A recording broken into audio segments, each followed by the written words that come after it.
Welcome to Heroes of Might and Magic, Olden Era. Now, look, I know there's lots of people out there streaming this. This is the first day we've had our hands on the demo. But listen, if you're an old school player like me, what can you say, man? You know, you love it. So let's get into it. I don't know if I can adjust things. Let's see what our settings choices here. We'll bring our music volume down. Not that I don't love the music, but I think we want to hear what's going on. So I'm going to put it in the back. We'll leave master and everything else up quite a bit. I know everybody's always interested in the settings of things and such. Lots of settings for a demo. Pretty sure this is going to also be the early access version. Which I just saw in the stream. It said early access 2026. So the demo may be what we have with maybe some updates between now and then, but this may be it until we get there.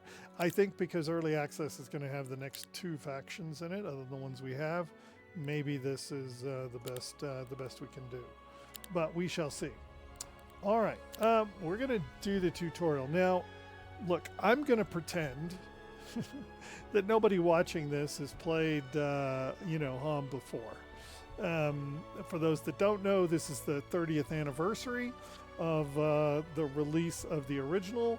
For those that can count back that far, that's a long time ago. And for you that weren't there or weren't old enough to play a computer on a computer back then, this is one of the first turn-based strategy games. And it's always been fantastic. Okay. Hasn't always been fantastic. Some versions of it, particularly the later ones, we don't talk about. But certainly, 1, 2, 3, while they were part of, their original company before another company acquired them, Ubisoft, Ubisoft as it's known. Yeah. So now, to be fair, I even like some of those, and I'm going to be heretical and say, I liked Heroes of Might and Magic 6. Played quite a bit of it. Did it have its challenges? Yes, of course it does. Every game has those. All right, so we're going to run the tutorial here where we learn the basics of playing, Might and Magic, and we will see what we see as we go. I'm going to try to not do what I've heard on quite a few other streams where the whole conversation becomes, well, the old unit worked like this and so-and-so. And I remember the time when my grandkids came in and, all of those kinds of things. I won't say I won't do any of it, but I'm going to try to minimize the amount of old school reminiscing that we do while we're playing the game. Also, I'm going to make sure the comments are opened up down below. So if you do have questions about things, I am probably going to play through at least a couple of the factions. I don't know which ones, so I'm going to talk through the factions at the end of this video if I don't do it sooner, but probably right at the end after we go through the tutorial. I'm just going to make a short version here with this one, and then I'll dive into doing some of the campaigns. So, if there's a particular faction that you want to see after you look at this and everything, please just comment down below, let me know, and tell me what you want to see. So here we go.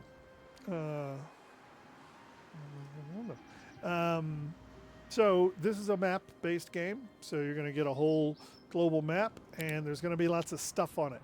The great thing about this game is that what did I see? So I was watching the showcase. They had a showcase video, and several people were talking about what brought them to the game. Why did they do it? Why do they like it? Some people said it's my happy place.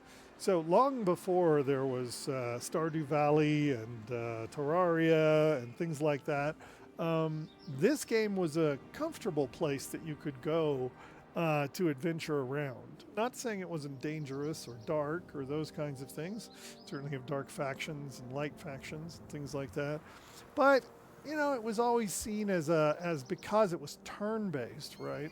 It was always seen as a place that you could spend time in and do those kinds of things. So the various lands of Might and Magic, were always cool. I'm I'm going to go through these. If you want to stop and view any of them, you can. It works like every other game because, frankly, every other game stole directly from this game. So the concepts of clicking and moving heroes and all of those kinds of things, you know, there were several games that it started with. This was one of them. And so you could kind of see the different routes and things that are going to go on in here. So we're now going to move around from where we are. So this is your hero. We'll get to our lands in a minute and all of those kinds of things. You can actually see him over here. This shows movement and everything else that you have. We want to move over here. Well, notice there are some places we can move and some places that we can't move. So where are those? Well, we can't move anywhere in here where these mountains and everything are. So we're going to go through this lovely, uninviting, and perfectly safe path over here. And we'll zoom on in so we can get a good look at ourselves as we go through and see some of the cute animals. A lot of discussion about the graphics that are being used now. I have to say I like them. Heroes of Might and Magic has never aimed for realistic, if you will, things because why? It's a fantasy game, so it's perfectly okay to do fantasy things. And what they've done is they've kept that flavor in things, and they've used the best tools they have available today with graphics to be able to do it. Like the fog of war is really cool. If you see the clouds moving and those things, it's very impressive about how it does it. And here we go. Oh my gosh, our movement points have been used up. So down here, like every other game that has followed in terms of things, there's a lovely turn button down here that we actually punch the end of. And then we're now in day 2. Now, one thing about this game is it actually progresses time through months, weeks, and days. And you can see those down at the bottom. And so those matter because your logistics, your development of your armies, all of those things are basic. Also, you'll notice in the Fog of War that it reveals a few things, like you'll see this tower that's over here. Well, that's probably a lookout tower, a watchtower that'll let us do things. And so as you get closer to the edges, you see it starts to reveal terrain and things that might be around there. So again, very cool. All right, let's move on down to where we are. So great job. We did our first task. So let's get to the checkpoint along the road here. So they're telling us what we need to do. We will truck right along here. So now we see the Redwood Observatory. Oh my gosh, a structure that removes the fog of war. So lots of these objects will be able to do things like that. So here's the observatory. Woo, look at that.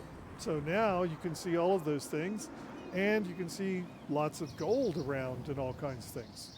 We'll talk about resources and stuff when we get to it in the tutorial.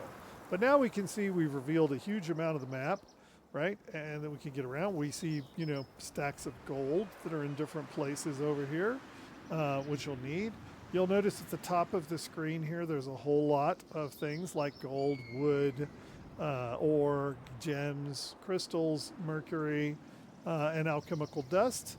I won't get into what used to be here and what's changed. They've added and subtracted and moved a few things around, but that's cool. We've now looked at the observatory.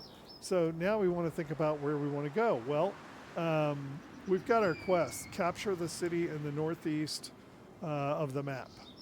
Northeast of the map. There must be a city over here somewhere. Oh, maybe it's this one. All right, we'll get into cities and everything as we travel along. We're now going to have to back out. Let's go get us some gold. Oh, we're out of turn again. So, by the way, there are lots of ways to end the turn. We're going to keep clicking the button for the moment. I'm going to follow along with the tutorial instead of leaping ahead, which is my usual want to do these kind of things. And yes, I'm a, loot goblin, so, I have to get them all.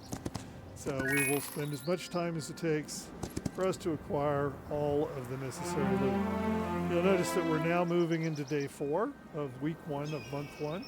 Perfectly fine, as long as you're out collecting things. So we're going to go to the squad and we're going to go to battle, assuming that we're ready. So let's talk about our units real quick. You can see down here we've got 3 units in battle array. You know, we've got, let's see if I can, well, let me open these up at this point.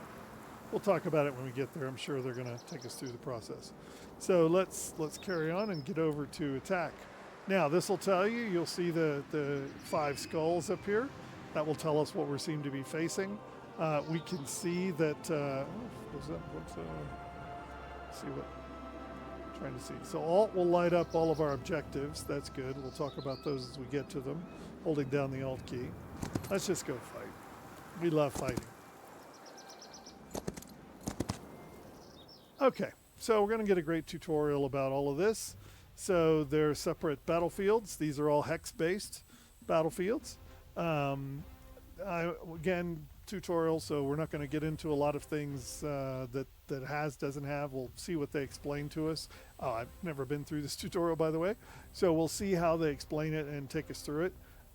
Initiative's very important, and so it'll determine a lot about what we're doing.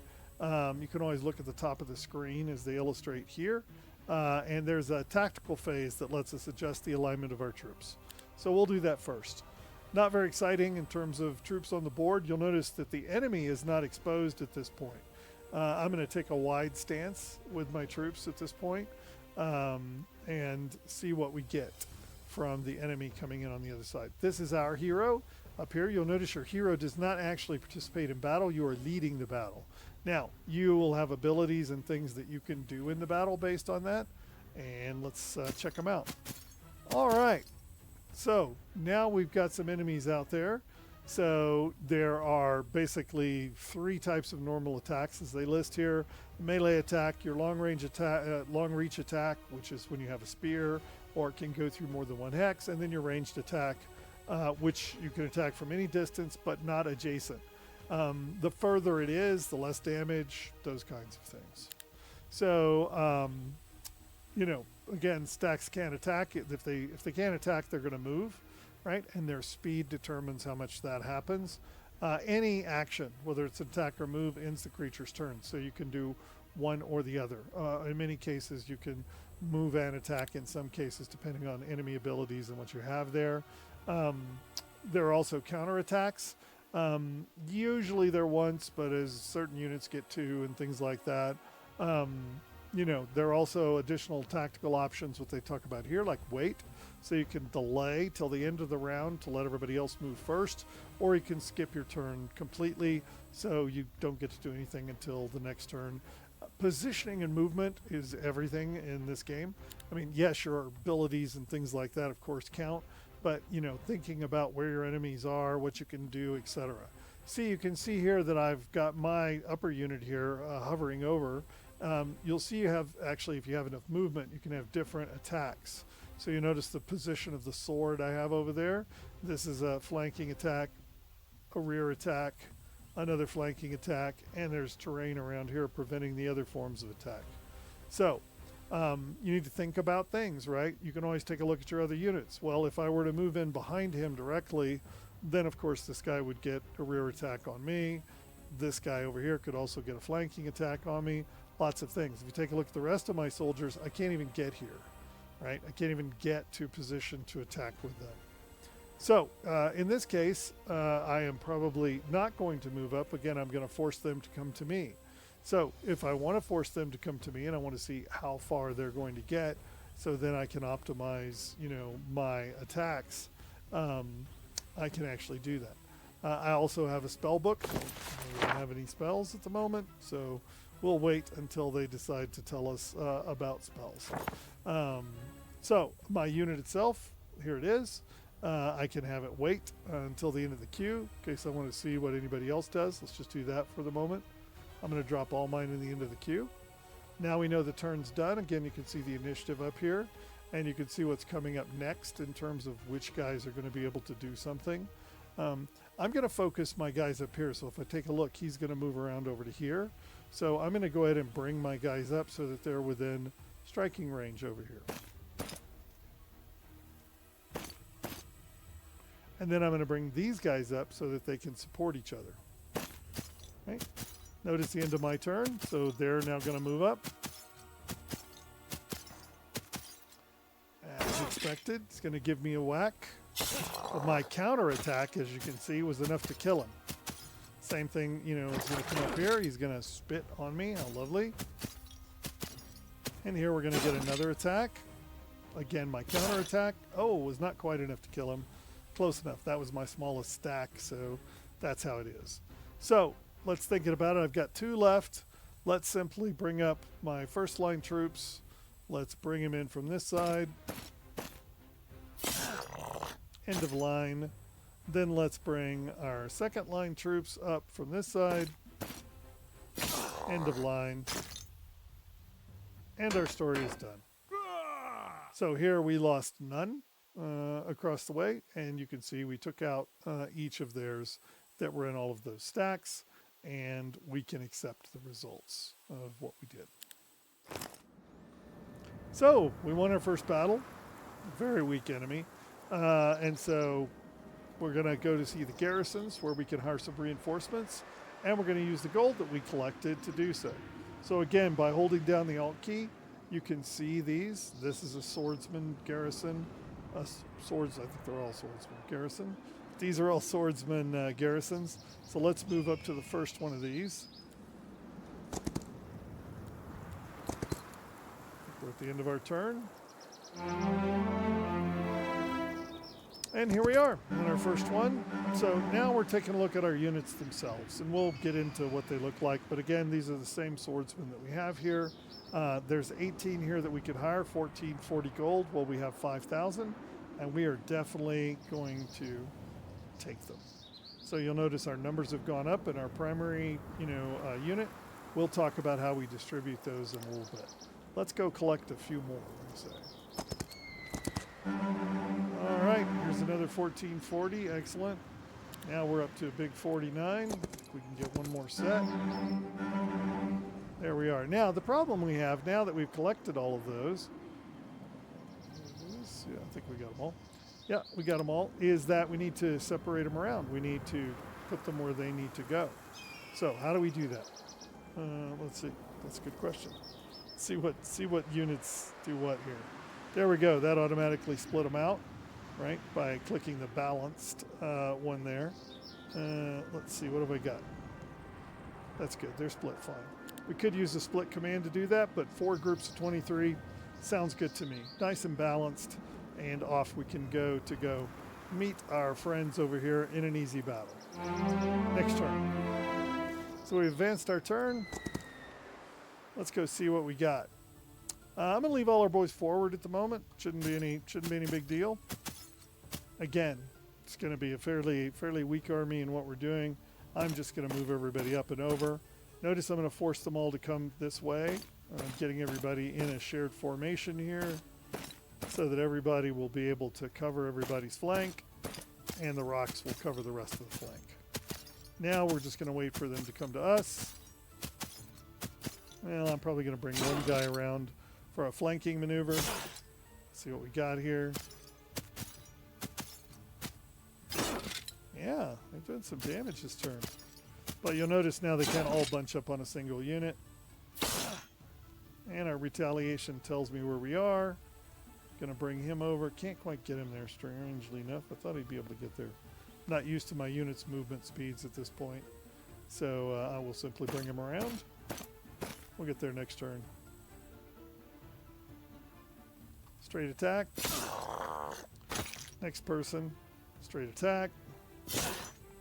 Next person.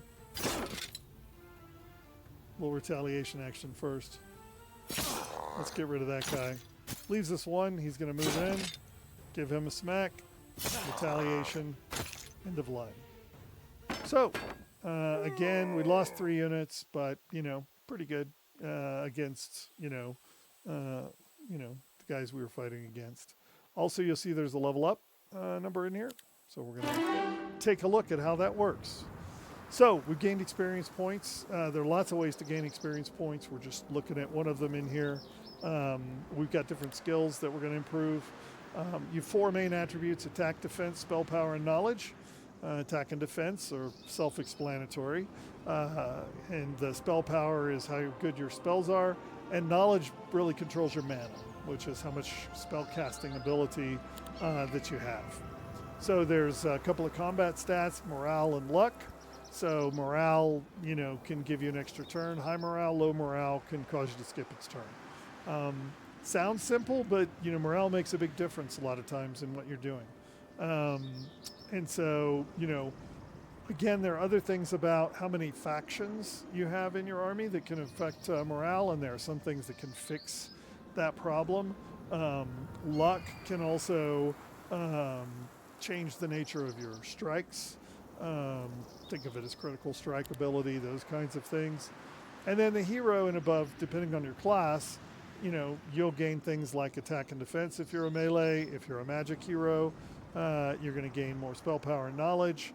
Also, secondary skills also affect that. So if you're a might hero, you're going to learn army focus skills. If you're a magic hero, you're going to get more spell enhancing kinds of things.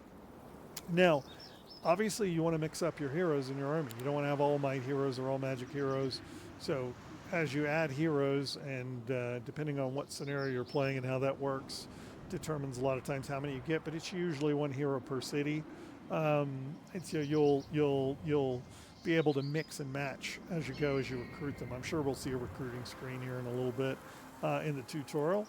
And then you'll get other kinds of skill progression. So at second level, you get 1 of 3 sub skills once you pick those. I don't know if these are letting me hover over them here. They're not. We're going to talk about them as we go. Third level, you get to 2 final sub skills. So, those sub skills all kind of define your hero to how you want to play and those kind of things.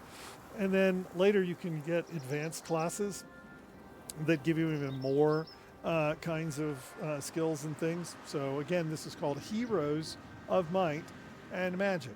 So the focus is on the heroes and the armies that they lead and the creatures they lead. Your faction will determine a lot about what the grouping of your armies are, what your hero can do, etc. Maybe I'll do a video on the antecedents to this game. There are a lot of board game antecedents, Wizard's Isle, others that came before this, that powered this and caused people who loved those games to say, "Oh, let's build a computer version of it." Back then, that's how a lot of computer games came into being, because there were no computer games. So we played board games, and people that wanted to play board games said, "I love this," and so they became programmers. Literally taught themselves how to program to create these. There were no game programmers. There were just folks that loved games, which was a fantastic time, and is still a fantastic time. Now it's funny, we see things going the other way. I just got a copy of Slay the Spire, the board game, recently, and had a blast, because you can play it in multiplayer with multiple people playing the different heroes in Slay the Spire, but still in a roguelike way in the game. And it was fantastic fun. So now it flows the other way as well, from the computer game to board games. I'm sure many of you have seen some of those out there. Yeah, so we'll talk about our heroes. All right, so since we're looking at John Johnson here, who's our knight, right? He's definitely a might hero, and he is going to be thinking. Also, you always want to look at your kind of characteristics. So swordsman growth in our cities are increased. Swordsmen gain more speed. He's a swordsman guy. He's a hero that leads swordsmen. So you want to think about, okay, if he is, do I want to worry about tier 3 spells with him? No, I don't want to. Friendly creatures take minus 10% damage. Very good. Advanced scouting, also very good. By the way, you'll see these over here. You can start to see all of the different kinds of things that are associated with these, right? Again, I'm not going to go through all these. We're just in tutorial mode. When we start looking at actual hero types and all the different kinds of stuff that we're going to be talking about for, well, if any of the other games are, any example of this for years, we'll be talking about builds and things and stuff. Now, I will tell you, I'm a big fan of scouting. I like to see what's going on around me. I don't like surprises. I want to know where everything's going. But for the sake of this tutorial, we're going to take basic defense because we got a whole pile of swordsmen, and the more units you save, the more units you keep from dying from attrition, as it's called when you're battling over and over and over, the stronger your armies are, the better you perform in the game. So our job is to continue on our way. So we will do so. Man, this feels great to be able to see the map being revealed. And they've done a good job of making the map alive, too. So here we go. We're going to come on in, and maybe this turn, I think next turn. I don't think we can get here. Next turn. Next turn. All right, here we go. Notice it made a save, just so for us, again, I haven't talked about saving and everything else that we're doing. All right, so here we are. We've completed the first part of our tutorial, and we now know the basic of the game. Awesome. In the next, we'll get into some exciting stuff. So victory for us. Probably going to break these up. This one's, 20-something minutes. So welcome to Heroes of Might and Magic, Olden Era, but also Heroes of Might and Magic period, since this is the current version of the game. Look, like, subscribe, follow us, comment down below. If you want to see more of these, I'm going to do a few more till we get through the tutorials and talk about the different factions, just so that people can get a chance to get exposed to those. But thanks for watching. Have a fabulous day.